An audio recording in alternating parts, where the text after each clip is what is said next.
इधर कीच के रास्ते में पन्हों को आखिरकार नशे का खुमार उतरा। वह परेशान और बदहवास था।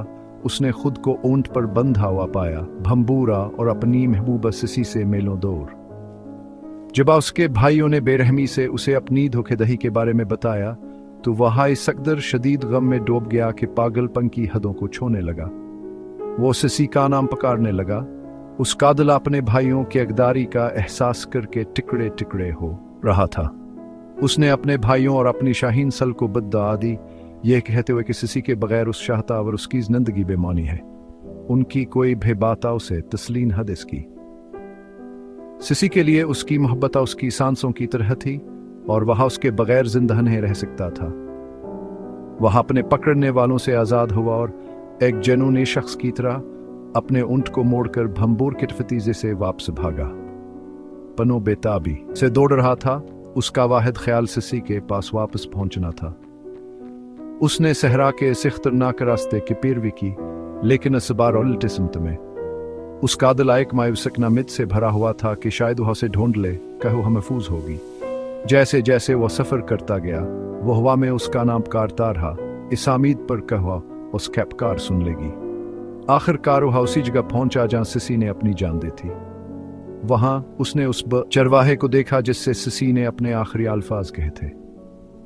चरवाहे ने सिसी के बताए हुए हलिये से शहजादे को पहचान लिया और उसने उस वफादार औरत के अलमनाक कहानी सुनाई जो पन्हों का नाम पुकारते हुए मर गई और कैसे जमीन ने माजजाती तौर पर उसे अपने अंदर समा लिया था। उस गम से मगलूब होकर जो किसी भी इंसान के बर्दाश्त से बाहर था, पन्हों सिसी की ताज अकबर के सामने घुटनों के बल गिर गया। उसने तब समझ अखाई से दुनिया में उनका जिस्मानी मिलाप खत्म हो चुका है। उसकी जिंदगी बेमानी हो चुकी थी।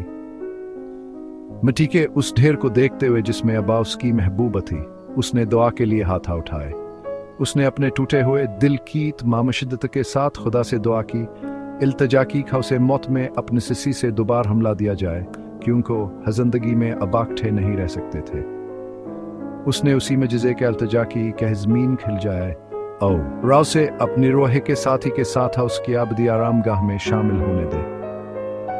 उसकी दाए का ऐसी मोहब्बत की आखिरी मायूसकन पुकार थी जिसे मौत भी जुदा नहीं कर सकती थी। रवायत के मुताबिक उसके दिली कबूल हुई, जैसा कि सिसी के साथ हुआ था। जमीन मौजज़ाती तौर पर फट गई और पन्हों अपनी महबूब के साथ हमेशा के लिए रहने के लिए कब्र में उतर गया।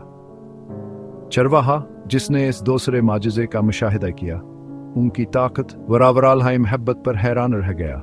उसने उस जगह को निशानजद किया और उनके अलमना का अंजामा और बदीम लापकीक हानि फैलाई। आज तक सिसिया और पन्हों के अफसानवी कब्र लस्पीला बलूचिस्तान के करीब सहरा में मौजूद है। वह एक मुक़द्दस बन चुकी हैं। मोहब्बत करने वालों, सूफियों और अकीदतमंदों के लिए एक ज़ियारतगाह जो एहतराम पेश करने आते हैं। यह जुड़वा कब्रें इस बात की पायदार इलामत हैं कि सच्ची मोहब्बत आब दी है और मोतुब हिफ्त कर सकती है, दौर वहों को हमेशा के लिए मुत्तहिद कर सकती है।